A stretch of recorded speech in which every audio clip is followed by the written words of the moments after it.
Paulo, Hey, thank you for accommodating us in your beautiful, beautiful setting here. thank you. It's good to be back in the sun. Good to be with some art in the background as well. Yeah, yeah, of course. Yeah, one of my favorite pieces just behind the eye. Yeah, it's a beautiful piece. It's very releasing of,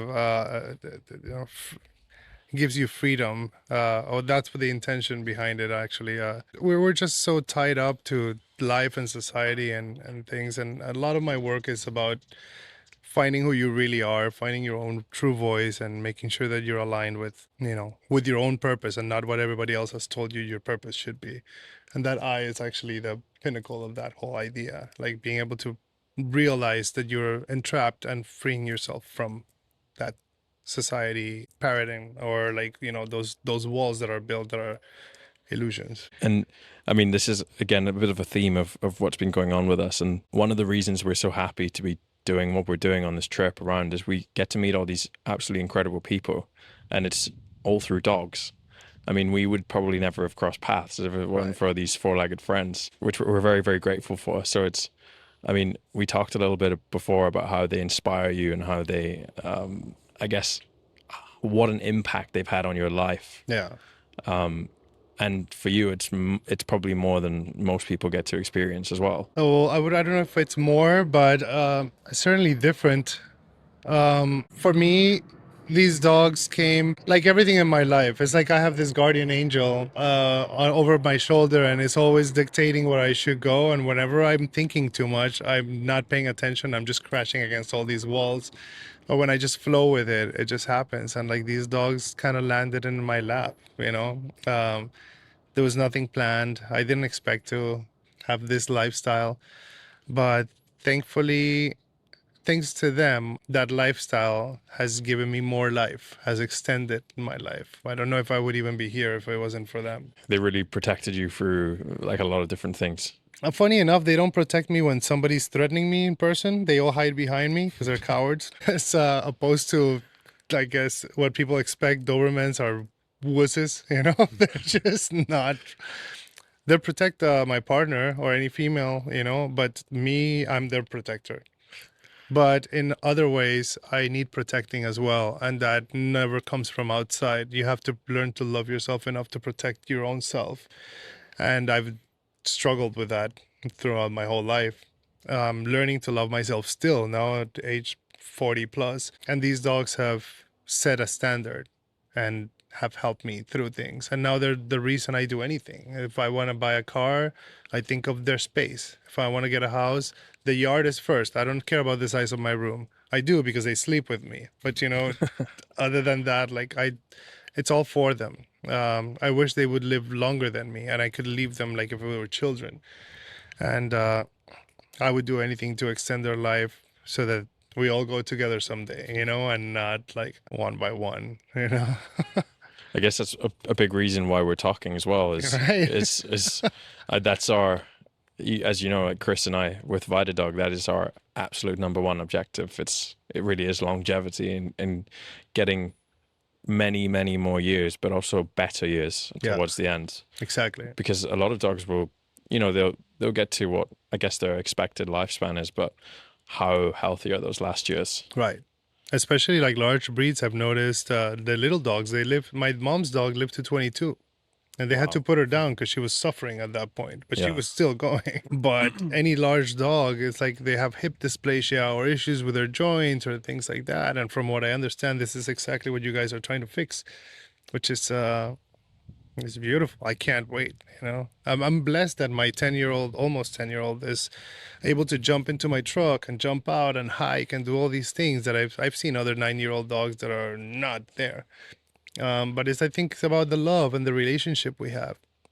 For many years, I would work from home and 24 hours was with the dogs. 24 hours. I would go to dinner occasionally, and I lost a lot of my friends. Well, quote unquote friends. The friends I still have. But those other ones are gone because I never participated. Like, oh, it's someone's birthday, send you a text message because I would just want to go hiking with my dogs, like, it's It's become a dog life. Yeah, they'd better send you multiple invitations if you're going to show up. Yeah, and reminders, Yeah. and let my dogs come. Yeah. They're all super healthy looking and they're full of energy. Yeah. Are you quite active with them in their lifestyle?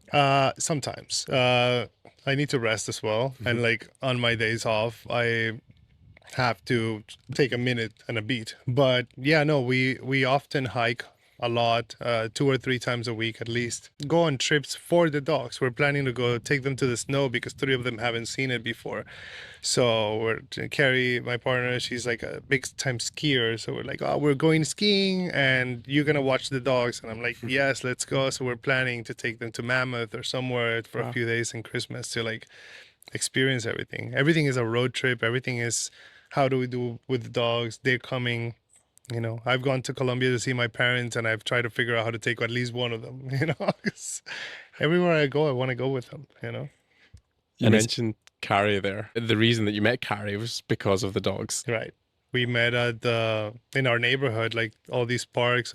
We moved since, but yeah, we during the pandemic, a lot of people got dogs, and like towards the end of that, I started seeing Carrie walking Callie around the neighborhood, and I would let her play with Poi and Emmy, and we just became really close friends. And later that year, Poi had kids, and Carrie was there to clean up after them and be a part of that. And they're her babies too. So now we have 2 kids in common. It was beautiful because she has this thing with kids and with dogs that I haven't seen in any other human. I've met so many dog people. I've trained a lot of dogs for friends and things like that because I've trained mine for film, and I've done it myself. They're not the best trained, but they do everything I say, luckily. So I've just been interacting with this for a long time, and I've never met anybody that's so dedicated and so loving. Like, that she really treats them as children. And I know people laugh about that, especially in California. Other states are like, you can't treat dogs like kids. They're not the same thing. But for those of us who don't have kids, this is the best thing that could happen if you really want it to be. Like, I feel like her and I, we live our lives for the dogs and with them, and not like we live our lives and the dogs are just like a souvenir that we have at home, and like they just need to be walked and fed and that's it. No, it's like we know their personalities, we know what they want, what they're saying, we communicate, we ask them questions, they answer. Their eyes change, their tails change, and like just being able to pay attention to that and seeing somebody else that does that too has been really a blessing. And it's so much so the case for you that you decided to create Dobiewood. Yeah, I don't know. How can you not? Like the amount of attention and everything that they get is unreal. We get stopped. We can't walk more than 3 or 4 blocks without somebody asking about them.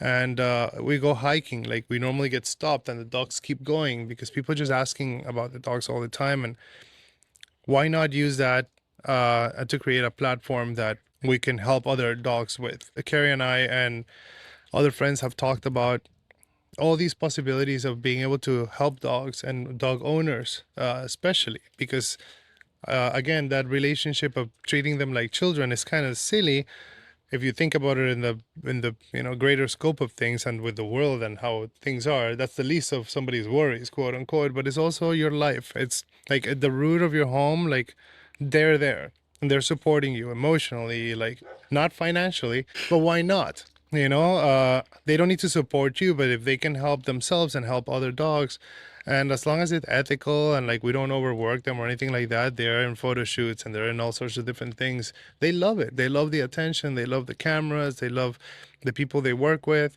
I've never had a shoot or something where the dogs clearly were uncomfortable or wanted to leave.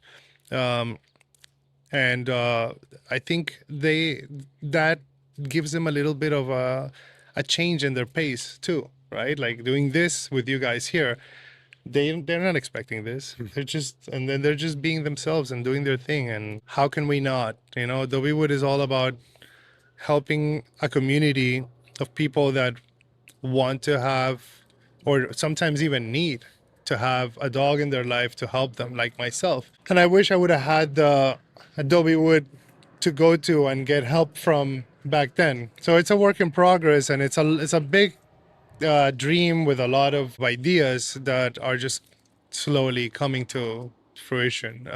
Again, it's all about helping the doggies. And can you tell everyone exactly what it is so that they understand the vision? Well, the vision I have, the explanation is a work in progress. But Just excuse like me. any piece of art. Exactly.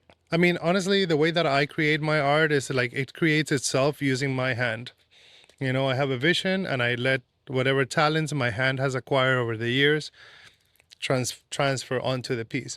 In the same way, like all the types of businesses and things that I've done in my life have led me to a point where I understand not the intricacies because you should hire someone for those, but the main idea at least I can get. And Dobiewood is focused on larger dogs because for a minute I wanted to dress my dogs up for Halloween or get them a cool jacket or something silly, and I couldn't find anything.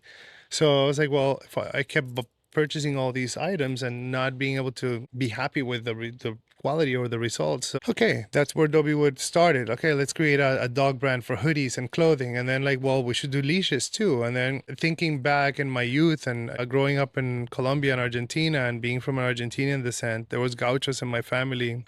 And we want to incorporate all these, like, quote unquote, Western cowboy feels which work really well with dogs because I mean they're using them for horses. These are literally smaller horses. These guys are almost I've seen horses. I've seen kids ride poi, you know. So we don't let it happen often because of his back, but like Very little kids. but very little kids. But yeah, so bringing the roots and the artisanal like flavor of culture that's kind of unknown here would be beautiful, and helping people there that are like struggling to create these pieces for us in leather, like these braided beautiful leashes and collars, and uh, also like having 4 dogs, which is my case, 5 now with Carrie's Callie. How do you hold 5 leashes? So we're designing a leash that you can add multiple things to one single handle and that they don't tangle each other. It's quite challenging, but it works, and it's a it's part of the whole Dobiewood idea. Like at some point, I had this I designed this leash that is 3 different sizes in one. So if I wanted to go into a shop, I would shorten the leash, and then I had more control of the dog. But then I want to go to Rodeo Drive and walk around with beautiful people, and the leash is beautiful and pristine. It's a little longer, and now if we're hiking, it's like 12 feet long. So it's the same, you being practical, not having to have a collection of leashes, but have one that will actually do everything for you. And if you have multiple dogs, figure out how to walk them and do things like that. That was the main objective. But then toys, they're shredding all these toys. The beds, they're shredding all the beds, especially when they're puppies. There is tough, resistant, beautiful products out there for dogs that are larger, but they're usually just sold in Chewy or whatever. For you don't know what you're purchasing until you get there. There's not that I've noticed is not a specialized place for this. So we want to create this shop where you can purchase all these items specially made for large dogs, and have these companies support in a way or donate things, and we want to help pounds and rescues and training programs and things like that so that people have more access to them, because it is a business and it's great if you are the one owning the business, but as a customer it's difficult to pay all these very high prices for training or for products and things like that, and especially if you're not that close with your dog but you have one. They still deserve a great life, and you still deserve the chance to be able to give them that without having to sacrifice your comfort or your life or whatever lifestyle you could choose to have. And you mentioned there when you're walking down Rodeo Drive. Yeah, when you're walking down Rodeo Drive with 4 pretty large Doberman, it's pretty easy to be recognized quite a lot. Absolutely. It's enough. It's a missed opportunity not wearing a hoodie that says Dobiewood all day, which I don't know why I haven't done it yet, to be honest with you. But I'm wearing the hat all the time, and the dogs. You get recognized as well regularly. Funny enough, I get recognized with the dogs, not without. So if I go to the Trader Joe's that I went to for 5 years with a dog, they're all like, hey, they don't know the dog's name. They have no idea who I am as a person, but hi, Yeah. they get down to the dog. But if I walk in there by myself, I'm just another person. Nobody has any clue who it is. And you had, I think, the son of a celebrity come and talk to you once, if I'm not wrong. Yeah. Poi, my first Doberman, we had just moved to LA, and we were walking down the street by LACMA, and Snoop Dogg's son, Cordell, stopped the car and said, "Hey, that looks like my father." And I had no idea who he was, right? And can I take a photo? And I was laughing because of what he said. He took a picture, and when he posted it, I'm like, "Holy shit, that's Snoop Dogg's son." Hey, what's up? And he's like, hey, we really love that. Can we do it again more professionally? We'll bring a photographer, etc. So they did that, and then Poi ended up being Snoop Dogg did this clothing collaboration with Joy Rich. Was a store that was I'm sure it's still around, but it was a pretty beautiful store in Melrose, and everybody knew it. Covered in vines, it was gorgeous. So we did a whole video of how Snoop came up from nothing in Inglewood and became this hip hop lord, or like king. And so we went back to his high school, and Poi played Snoop Dogg. He was walking around his own house when he was younger. Then we went to the liquor store where he used to go. We walked by the school, etc. And the whole film ended up at the shop where he sits there in front of a screen and the collection starts showing. But that was played at the fashion show. So that was the beginning of the fashion show. It was just Snoop talking and Poi walking around. And then Poi came out on stage with Snoop's father, as if it was father and son, right? Quote unquote. It's funny. And yeah, that just like opened the door for so many things. Like since then, I worked with Cordell making the video Toss It as an art director, and Poi's in it as a double. They used a different dog because they wanted the cropped ears, and my dogs don't have cropped ears. So Poi's paws are in it, and a lot of like extra shots that were not captured in the beginning is in there.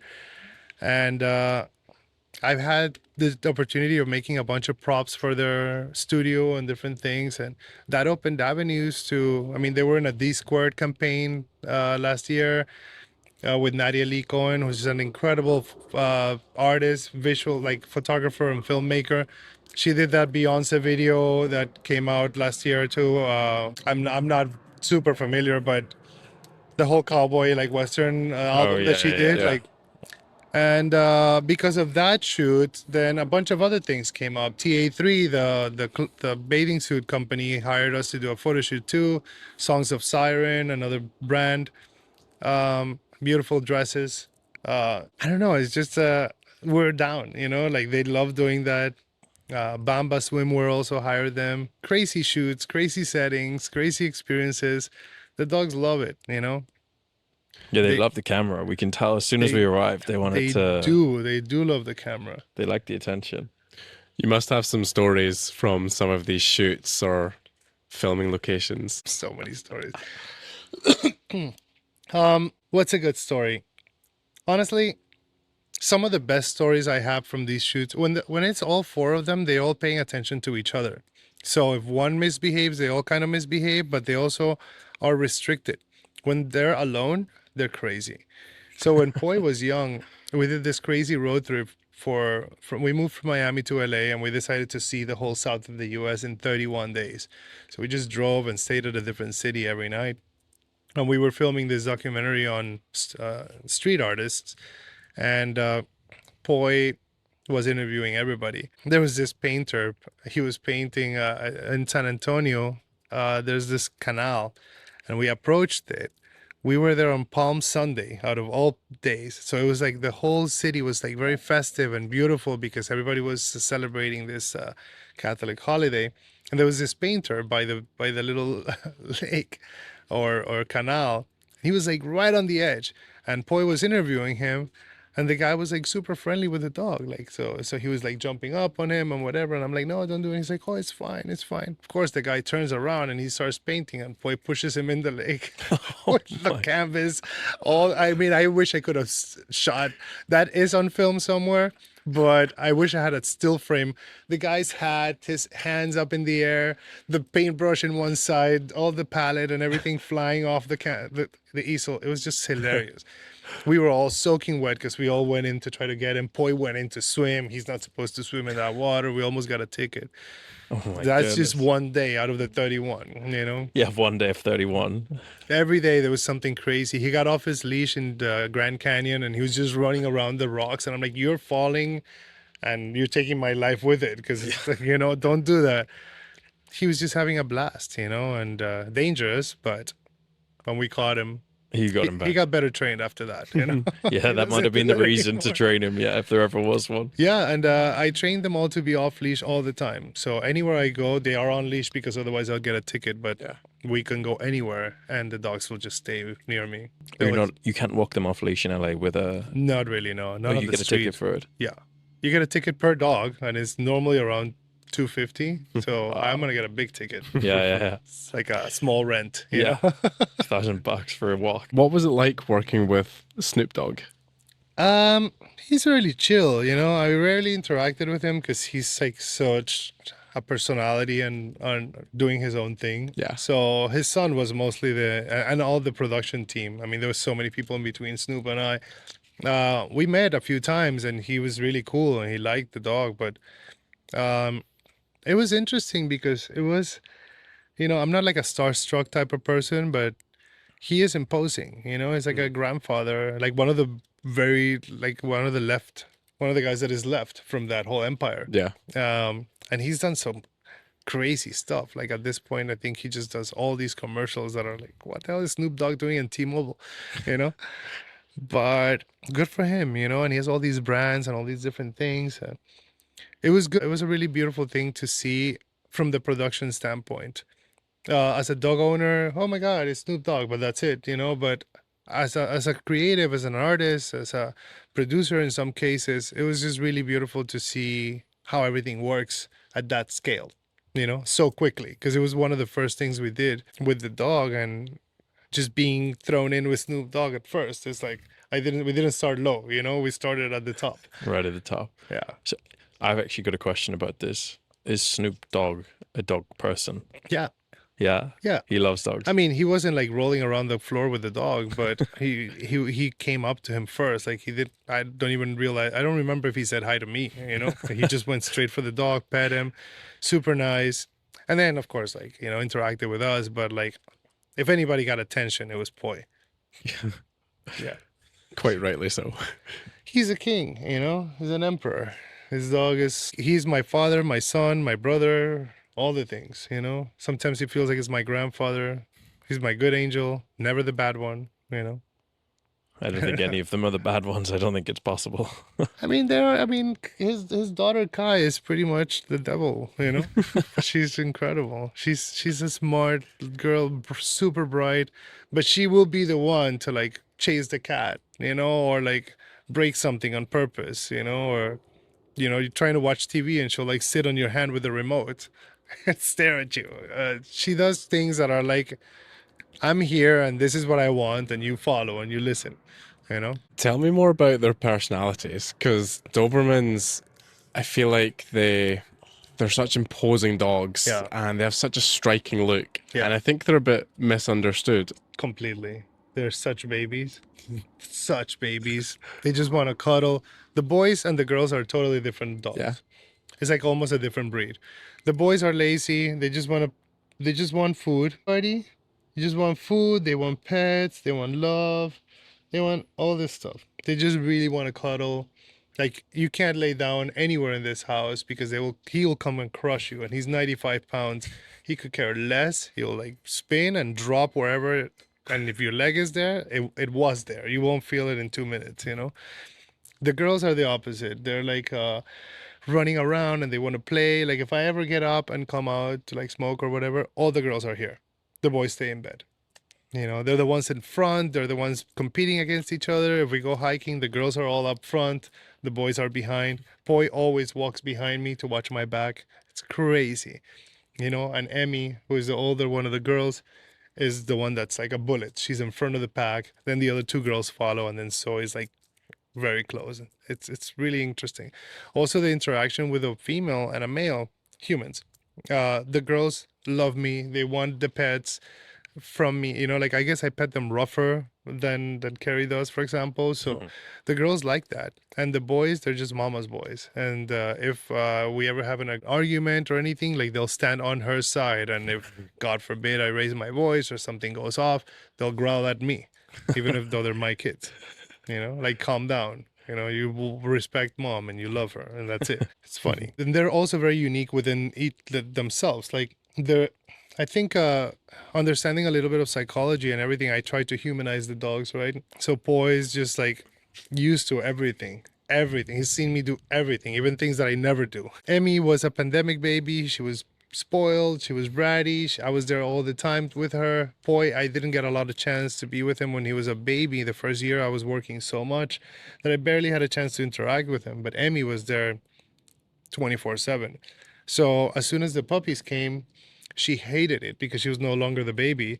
She didn't speak to them, quote unquote, for like a year. She wouldn't even get close to them. If they got on bed, she would get off. She just didn't want to interact. She's the princess. And, each one of them has this personality that is very, very clear. And in the dark with the lights off, one of them comes up to me. I know which one it is by the way they move, by the way their skin feels. I don't even need to see. They use color coding collars right now for other people mostly, but I don't need that. Do they inspire you for your art and your work? They do in so many ways. They inspire me because they give me it's like they're holding up a mirror. A lot of my art is psychological and it's about myself struggling with life. And it's not seen clearly in the images because the images are not people that are struggling, but the essence and the root of it is all stemming from me, and they are holding up a mirror all the time. So when I spend time with them, I start thinking of like my interaction with them, how they feel, this and that, and then I pause and like if I was a third person, I look back at this moment and think, well, this is happening. So why do I feel like this or like that? And it helps me like understand myself and understand what it is that I'm trying to say. And then images pop into my head. That is one way they inspire me. The other way is that literally every single day I envision making a series of paintings of just my life with the dogs, just me in bed, like crushed by all these dogs. And it's just like if somebody was holding a Polaroid and just walking around the house and catching me doing different things with them. And I keep wanting to do this series, but I'm like, who's gonna get this? Who's gonna buy this? Like, do I want to make a whole series of these paintings and hang it all in my house? Because that's where it's gonna end up. So I haven't started for that reason. But I'm gonna start making some smaller ones because I just can't help it. It's just so cool, so beautiful, and like they're so majestic. I want to make portraits of all of them.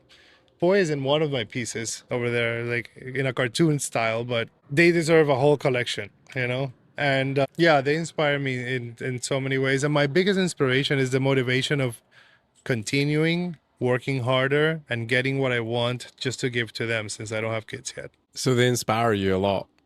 What have they taught you? It's a really good question. They've taught me compassion, first of all. They've taught me patience. When I first got Poi, I have to admit that I wasn't, even though I've had dogs my whole life, I never really had to care for one myself. And I was going through a lot of different things and shifts in my life at the time. And I was too busy for my own life. I didn't have personal time at all. And the dog was demanding a little bit of time. And it was really difficult to understand his needs. Like if I came home and like he wanted attention, he would have pooped everywhere or pissed on my artwork or something, and I would like lose my shit. And I felt like I was unfair with him. And I've cried myself to sleep so many times for treating him or yelling at him or like, if I hit him once or twice, like I feel bad for doing that. And then the only way that I can forgive myself is thinking, well, my dad hit me once or twice and I'm fine. But it's a dog. It's not like I could have defended myself as a kid. So it's a similar thing, but then I made sure to not do that with the rest of them. When Emmy came around, she also was testing my patience. And like imagine as three others join at once, it was also very challenging. And it's been like they've eaten my dress shoes that I wore to go out when I don't take them with me, but my sneakers that I take them to the park with are perfectly fine.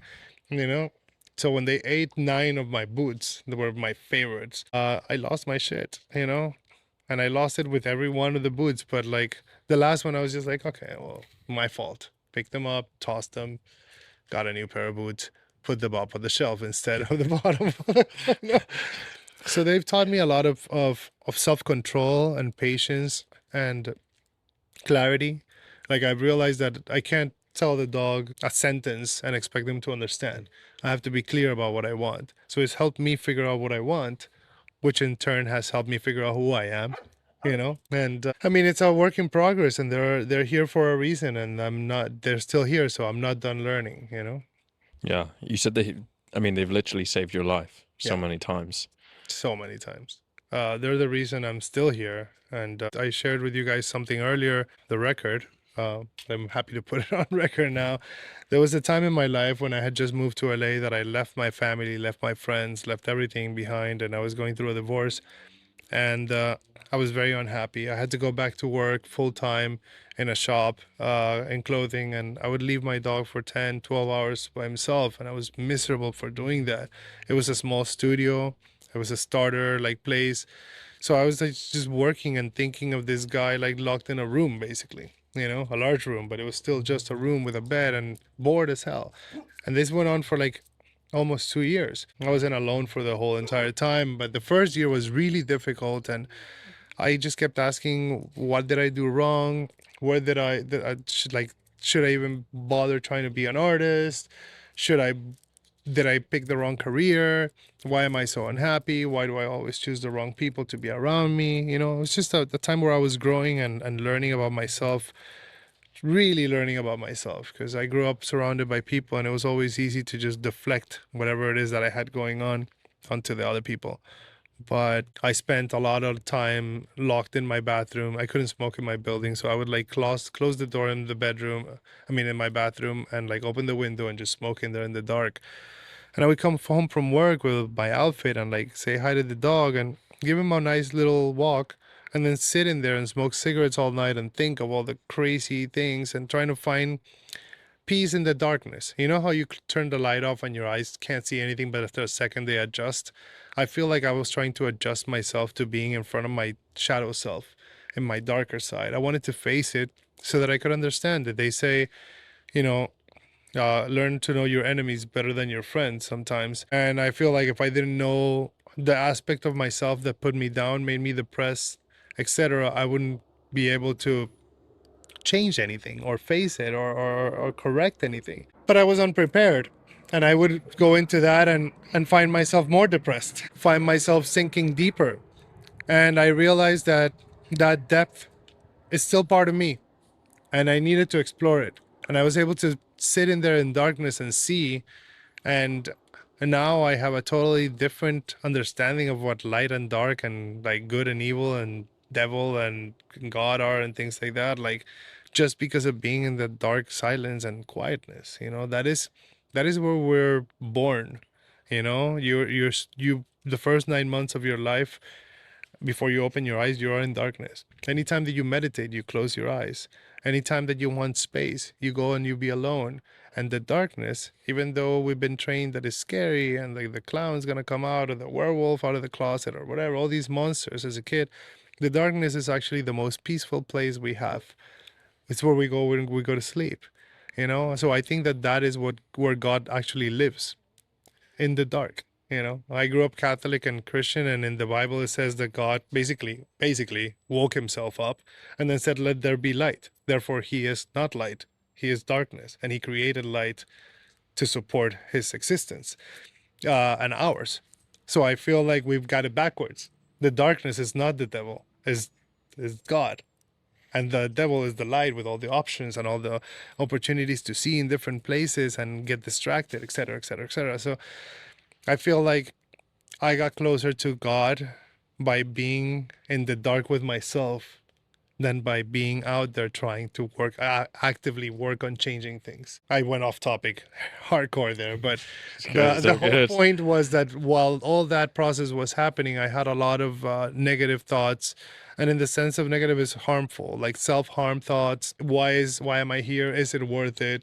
Should I even keep trying? Things like that. And this wasn't like an ongoing thought process, but anytime it would come up, It's funny because I would be sitting there in that bathroom smoking cigarettes in the dark, and like the light was on in the room, so I could see under the door the little sliver of light, and then the butt of Poi blocking half the light because he was guarding the door. And any time that I would have a thought, none of these things were verbal. I wasn't saying anything. This was all happening in my head. And the moment I had one of those negative thoughts, the dog would start whining, hitting the door, like desperately pushing the door, like he was shitting himself, you know? And I had to open the door, walk him, complaining. By the time the half hour, 45-minute walk was over, I was at peace with everything, you know? And it was like a reset button every single time. It's like he knew what I was thinking, and whenever I thought the wrong thing, he would just appear and save me. And that's been happening for 8 years at least, or 9. And it's not like I still go through that emotion, but if I do ever think of that, he'll like come up. He specifically will come up. It's incredible, isn't it? It's it's like he crazy. knows what's inside your head, like he's your guardian angel or He something does. like that. He does. And like, you know, he's getting older, and like I realize that I have to be careful what my thoughts are when he's around, or any of them. But he's especially, we're very connected. He's like a shaman in my life. I have a shaman, a healer, a prince, and a queen. Pardon. He's your A soul witch dog. is the queen. He's my shaman. He put me in the dark. He held my hand through the darkness, and we left together, you know? But he didn't push me in. He like went with me, experienced it with me. So sometimes when I'm petting him at night, like I look at him and I'm like, oh my God, I love you, you know, like you're so, and he's like groaning and cuddling. And then if a moment crosses my mind where I think, oh my God, you're getting old, you might leave me soon, he like looks at me dirty, he growls, he groans, and he walks away. Like, don't think of that shit, you know? And he brings me back to like, this is the present moment. This is the moment we're living and experiencing. Enjoy it now before it's fleeting and gone, you know? It's crazy. We chat to a lot of people, and I love to ask people what dogs have taught them. Most of them tell me they taught me to live in the moment. It's true. It's like I am living in the moment because of them. And I find myself that sometimes I'm not. Like I'll come home, sit on my phone, and they're all like running around, and I'm like, what am I doing? They're gonna go to sleep in 10 minutes. I can be on my phone then. Let's just play with them a little bit, you know, experience. And like the eye contact, the pets, the cuddling. I mean, there's nothing better, you know? My best time in my life is when I'm going to bed and my dogs crush me, you know? And that is every night, luckily. Whenever I have to travel and spend a night away from them, I can't sleep, you know? I've actually developed knee problems, hip problems, because they crush me and they like put my legs in all these different situations, and I'm pinned. And like my hip is hurting when I go to sleep, and I wake up and I'm limping. Fuck it, I'll have a hip replacement. I can't have a dog replacement. I cannot replace that moment, you know? That's really deep, actually. It's profound. Is it? Yeah, it is. It tells you so much about how meaningful they are to you and how. They are so much to me. Like, I would do anything for these dogs. Yesterday, somebody asked me at work, like, oh, well, you have to move now. What happens how are you going to find a place? Like, what if they tell you you can only have 3? I'm like, dude, I'm going to live in my car. There's no question. I don't have to think about the answer. The answer is my dogs first. Everything else, everyone else, including myself or anyone I love or think they exist or not, everything is below them. My dogs are the pillars of my existence, and I hope they live forever so that I can too. And I'm afraid of what happens after, because I don't know if I will be able to withstand it or care enough to be here. If I don't have children or any other reason, you know, I don't want to say it, but let's just hope they live a very long, healthy life. We met you at the gallery, and I feel like immediately you taught me one thing, and then something you said here as well made me think. And when we were in the gallery, I really got a sense that you really pushed us to think 1, 2, 3 layers deeper about everything we were seeing, so that we could perceive your art in, I guess, a certain way. And then when you were here, you mentioned you're thinking about moving. You haven't started looking because you're the luckiest guy ever, and something will come up. And I just really, really like that perspective on life for both parts. Yeah. Everything's going to work itself out, and we should always think 1 or 2 layers deeper. Right. And I just want to know where that came from. You know, like when I started making art as a kid because, first of all, I came from a musical family. My mom was a singer. My dad was a a jazz drummer, and they toured a lot. And I couldn't bring my toys with me. I could only bring like one or two. And I would do the craziest things, like take the dental floss and tie it across, break a Q-tip in half, and have them hang glide across the table to the plant, and set bushes on fire so that like. And I used to like take photos and film my GI Joes burning and doing all sorts of weird things. But I couldn't pay attention in school because it was hard to pay attention, and I have ADHD, and it got like even more amplified with the lifestyle that I was living. I couldn't relate to my friends, connect with them because they were jet skiing in Aruba when they were kids in summer, and I was in a theater waiting for my parents' rehearsal to end. So we didn't really have anything in common. I ended up going to therapy every day for 5 days a week for 15 years or something like that. And the first thing that the therapist says was like, well, you need to help him focus. So put him in ceramics classes. I was maybe 6 years old. I barely remember my moments there and what happened. But I remember that from there on, I couldn't pay attention in class if I wasn't drawing. And anything that I've experienced in my life has been in relation to art in one way or another. Even when I kind of quit painting for like 10 years, which I did when I was 16, I had a crazy spiritual experience. My mom was super religious. I was becoming a teenager, rebellious, listening to metal, playing it in the drums, etc. And I started drawing a lot of like gnarly ogres and things and demons and gnomes and like very fairy tale esque stuff. I was obsessed with Lord of the Rings and like Flight of the Dragons and all this like fantasy stuff. And my mom one day walked into the room and saw everything, and she started praying or whatever. And when I came back from school, well, that's how the story goes. When I came back from school, like she had taken all the whole living room was covered in mirrors, and she had covered the whole living room with my drawings that were in my room. All these demons and all these things were there, and there was a big space that was empty. And I came home, she wasn't there. So I drew on that mirror a joker, a jester. Like I was watching myself, and I drew a jester laughing at me, which is now painted on the wall over there. Years later, I decided to connect and close that cycle by doing that. We'll show you the gesture after. The whole thing was that I went upstairs and I found my mom in bed with the pastor of the church. Not like that. They were just talking, but she had had a stroke, and I didn't know that. The pastor told me that it was because she was praying for my safety, and that the devil and the demons or whatever had hurt her. So I couldn't deal with the fact at that time I didn't know better. There was no like, I mean, I believed what I was told, even if I was a teenager. Like that's how I was raised. So you don't question the word of God or the pastor, etc. So I went downstairs and I grabbed all my pieces from the wall and I threw them in my dad's barbecue and lit them on fire. And I didn't paint again until I was 25. And that whole time I was very unhappy, very lost. I ended up I promoted clubs, I did all sorts of different shit that like I lived my heavy hardcore years in that time because I didn't have anything to tie me back. But I find that the art has been therapeutic for me because it's like I'm choking. I have an idea, I have something to say, I have a self-judgment most of the time. I want to have money to be able to support family and this and that, but I don't want to have too much that it like detaches me from society and pushes me away and isolates me. So the painting of the richest man came up that way.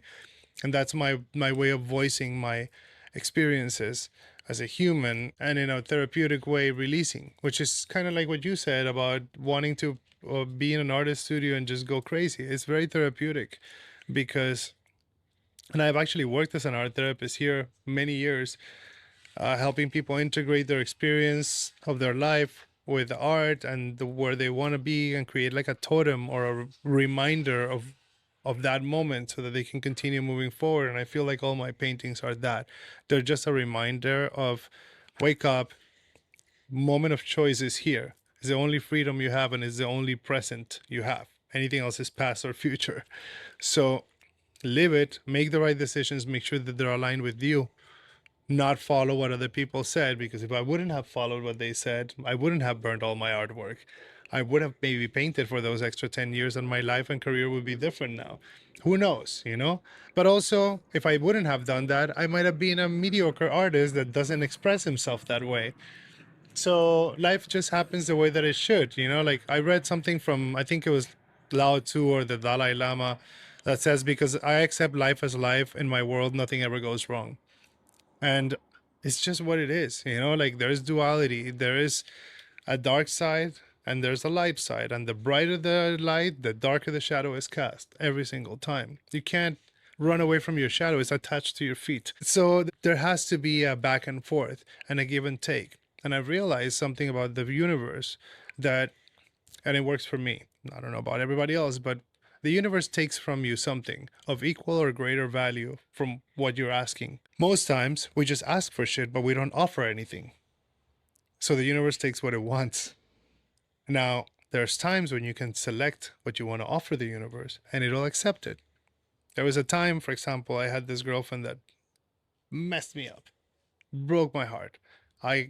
We separated and I had all these memories of her, and I was asking the universe, I can't move on unless I get rid of this feeling. In order to get rid of this, I need your help. But if I'm going to ask for your help, I need to give you something back as a trade, because nothing is free in life. So what I offer you is all my beautiful memories with this person, all the incredible memories and feelings that I experienced with this person, all these beautiful moments that I don't need them anymore because they just hurt at this point. But they are not the bad moments. Life is taking those bad moments. I'm giving you the beautiful ones in exchange for you healing me and letting me get rid of it. And said and done. Within months, I was feeling amazing. Not one picture on my phone. Everything was great.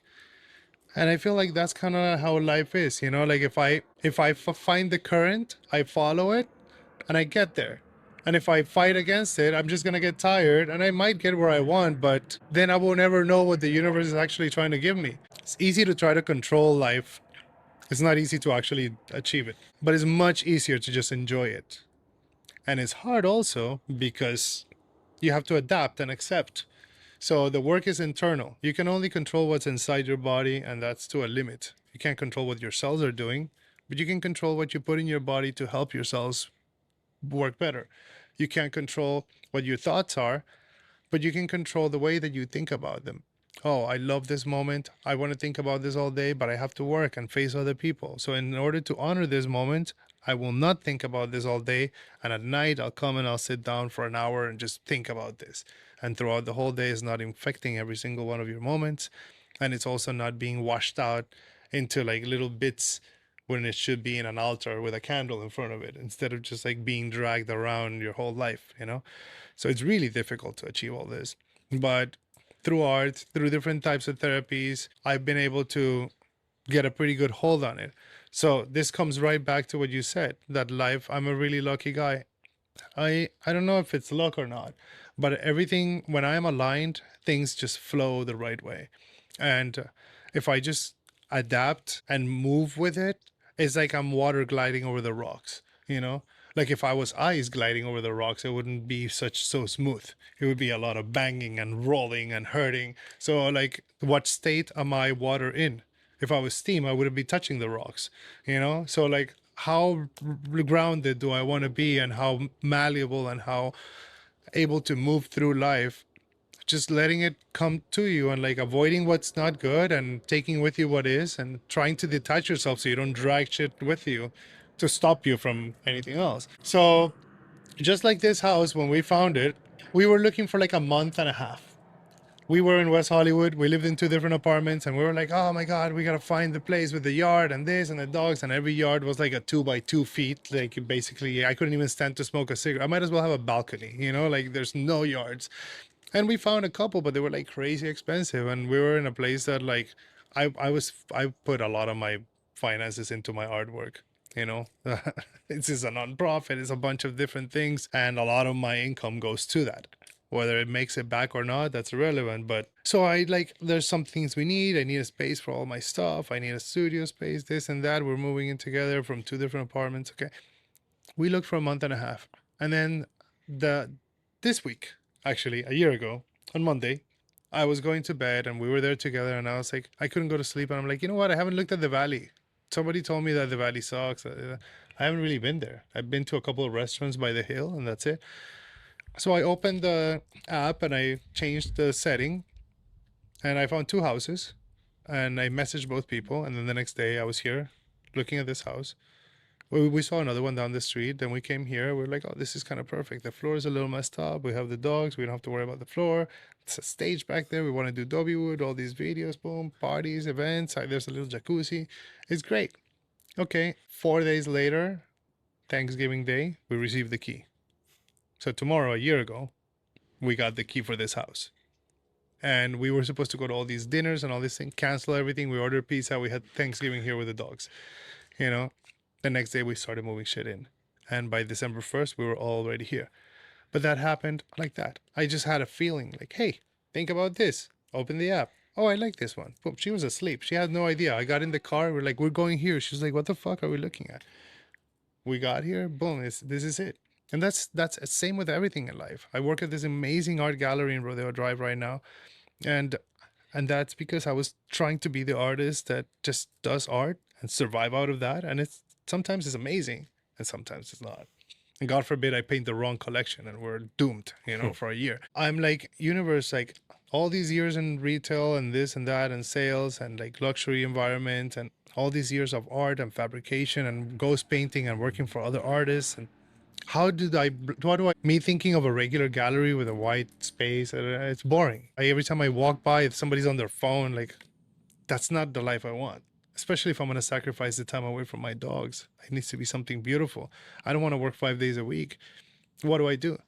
And then like something came to me. I'm like, oh, well, let me just change my resume and just apply to every single job that I can just to get a job for now. I don't even know what I applied to. I sent everything that day. The next day I get a call back from this gallery. And I realized that what I applied for was to be a fabricator and assistant, and what they were looking for was as an art advisor, salesperson. So I went on the Zoom meeting, and I was like, "Oh shit, this is the wrong thing." Boop, boop, boop. Oh, hi, and the guy's looking at my resume. He's like, "Oh, there's a little line here that says that you do this. Would you be interested?" And I'm like, "Yeah." Okay, I'll set up the next interview. The next day, interview. On Monday, I'm working, and I'm like the happiest person ever. 4 days a week, long days, super uber luxury clients, selling pieces that are like beyond what I ever thought my art would cost, and meeting collectors, making friends with them, not even pitching them my work, but they hear me talk with the passion that I speak about the artwork that I like that we're selling there, and they're like, you have to be an artist, show me your work. Oh my god. So now I have a solo show in Tennessee next year because of this, a solo show in Italy because of this, and like I've been there for 3 months. You know what I mean? Unbelievable. And I'm also the top sales, like by a lot. Like by tenfold, I am the top sales from the gallery at this point. Just because I'm passionate. I'm not even trying to close a sale. I'm just trying to, and that's what I do with my work. Like if you like it, it's yours. If you don't like it, it's for someone else. What I'm experiencing is what I'm saying and what I'm getting from my own voice is super selfish notion, but at the end of the day, you're the most important thing in your life, So if I'm learning from just saying, even just sitting here with you guys and telling you all these stories that I've forgotten some of them, don't think about some of them, is helping me open up and like, oh shit, maybe there's something there that you need to pay attention to. Like what happened to Dobiewood? Let's just revive it, like let's do this. Like life is just full of opportunities and you just have to be open to seeing them. Because if you're there with a microscope, you're missing out on the rest of the picture, There's no box, so don't waste time thinking outside of it, It's just a big plain field. Appreciate the periphery. I mean, it's just the way that I cope with life. I'm not giving anybody advice or any kind. Everybody believes what they want, and I encourage everybody to do so. But these are the things that have been working for me. And in my weird, semi-autistic mind, it all makes sense, That was amazing. Thank you for taking us on that journey. Did that answer both of your questions? Absolutely. Yeah. When did you get your first dog? Well, that's an unfair question. I was born and there was a dog in my house already. Because you had a few, and then my you were parents moving had around. obsession That's with right. these dogs. They were like miniature pinchers. So there was like 2 or 3 or 5 or whatever. But we had birds, turtles, fish, all sorts of different things. My parents were always like very like, "Oh, great, now we have a helicopter." They're looking for you. They're looking for you. One of the reasons I asked actually is because you said that you had ADHD. Yeah. And I do as well. I didn't know though until I was 21 years old. And I actually feel like my dogs helped me Yeah. a lot So much. when I was growing up. And even without knowing it, and I mean, when I found out, I feel like I had a big realization moment, like, oh my goodness, I should have known this like earlier. Yeah. But I think I realized at that point how much they had helped me, and I'm sure it was the same with you as You well. know, my dogs help me in both ways. They help me deal and cope with the ADHD, but they also help the ADHD thrive because they distract me all fucking day. I get that more than you would imagine. I get that more than you would imagine. So, yeah and no. The dogs help with the ADHD because I'm the type that, like, let's say I take your bag and I start reading the ingredients and I don't know what 90% of them are. I'm gonna be Googling this all day, and that's my rabbit hole. I'm gonna be going ham. And while I'm doing that, I come up with ideas, colors. Each one of these words means something to me. I can't even read this without it all becoming like a crossword puzzle. I can't read a menu at a restaurant without pictures. I usually go on Yelp and choose my food. Like, I can't pay attention to things like that. I have, now that ChatGPT is around, I throw everything on ChatGPT and have it read it back to me in a British voice. You know, sexy. So it's clear to us that you don't do anything without passion. Why was VitaDog important for you? Why did you instantly feel like I have to be part of this? Look, there's so many reasons why we're sitting here. The main reason is Poi. Poi is my 9 going on 10-year-old dog. He is incredibly healthy, super happy. I don't know. He's. I'm gonna cry. All right. Let's not do that. He's everything to me. He's my little god. You know, my brother, my shaman. Like I said earlier. Sometime last year, I started seeing him jump on my truck and like have a hard time straightening his legs, getting off, and like the thud was a little too loud. You know, it's not like an aerodynamic, you know, or whatever you call it, like a smooth landing. It was more of like a. And I'm realizing he's older. He's slower. He sleeps more, and it's breaking my heart to see him that way. And nutrition has always been really important for me, but to be honest, in the past 10 years while he's been with me, I haven't always been financially stable enough to be able to do that. So he's had to eat that really crappy pedigree food from the can many days. We've shared ramen noodles from one cup because I couldn't afford two meals at some point. He's also just eaten farmer's dog, which costs like $300 a week for him. You know, like, so it's always changing. There was a time in my life that I was literally going to the grocery store every day, sweet potatoes, broccoli, guts, gizzards, this, that, boiling everything and just making him food, you know, every single day. And right now he's in a place where it's like a mixed type of diet where the Doberman stomachs are very sensitive. And when you have 4 of them and they all eat different things, and there's something that triggers each one and the other 3 can eat it, it's a nightmare because you feed them all chicken and one of them is allergic to chicken and he'll have the runs. Everybody else is the healthiest they've ever been. So then, like, how do you tell that dog not to eat that? You have to change everybody, and it's a disaster. Um, so right now they're actually pretty balanced. They eat a combination of like some like the healthiest kibble that we could find and some wet food, and then poi, turmeric, and like cartilage and different things. And they get berries and blueberries and different things in their food here and there. So I actually have a friend who's a dog nutritionist, and for a little while I was working with her creating all the illustrations for her website and stuff. And she's just making treats. She's not making foods, but she told me a lot of beautiful things about nutrition that I need to keep an eye on. And I think when I heard about you guys from Anna, she told me a little bit about you guys, and I looked, and I'm like, this is incredible. This is exactly what our dogs need. What not only do they need, but like they should be involved with. Like they need to more than just have it. I want to tell people about it.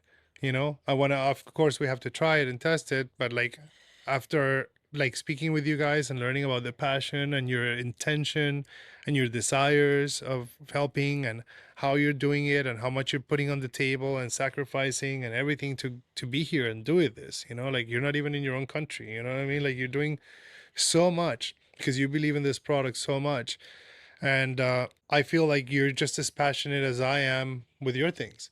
And you know, like great minds think alike and should hang out together and do things together, you know. So If you were just some like, company in Texas that's just gonna send me a bag and I'll send a video back, I'm not interested. I'll take the bag, I'll trust, but that's pretty much as far as it goes. But doing this is very meaningful for everything you're doing is great. And I truly believe in the brand and I truly believe in the product, and the results that I've heard from Anna and from other people that have tried it have been amazing. And I can't wait for my dog to live longer, and thank you guys for it, and hopefully many other dogs, the dogs will eat whatever the owner gives them. Many other owners will become aware and participate and expand this so that like their dogs can have a healthier, longer life without the need of cloning and all the other options that are out there now. A lot of what we're hearing is what's inside is excellent. We have the turmeric in there, we have the black pepper to sort of accentuate all the nutrients that you're getting already, even from your other diets. What's not in there is also fantastic, which is a big problem in the industry. It is so many preservatives and crap that like they don't need to have fillers of all kinds. Especially looking at kibble, I learned, I didn't know, it was just dog food, right? Learning about the different types of dog food alone, like just dry food. It's crazy how much crap is in it, you know? And like you don't notice because you can feed your dog, they might love it, and like you just have to wait a few years. You only notice when they're 8, 9, 10. When it's too late. When it's too late, So I'm not I am very obsessive when it comes to things. And if I started learning about dog nutrition, I would want to take a course and get a paper, a certification. I don't want to do all that. I just want to experience my life with my dogs. You guys can do that. And I'll support you guys and work with you guys for it, So I trust that from what I've read, it's pretty straight up, It's like it cannot be better. And I'm super excited to like implement it in their diet and see how the results are, Amazing. I'm so excited. I can't wait to give them some. And by the looks of it, they're gonna love it because they haven't left this bag alone Yeah. Keep the on whole sniffing day. it. Before we stop, do you want to open it and see if they'll come running over? Oh, they'll come. Like she's already oh, what's in there? Doggies, all noses, huh? You want to smell too? I haven't even opened the bag. What do you think? Yeah. What about you, Emmy? They've got some good noses over there. Emmy's having a good look as well. Oh, there we go. Oh, don't lick it. What do you think? Oh yeah, licking. Okay. Yeah, they're so into it. I think that might be an advert on its own. What do you guys think, huh? All the doggies. Paulo, thank you so much for talking today. It's been unbelievable. Amazing. Thank you for being here.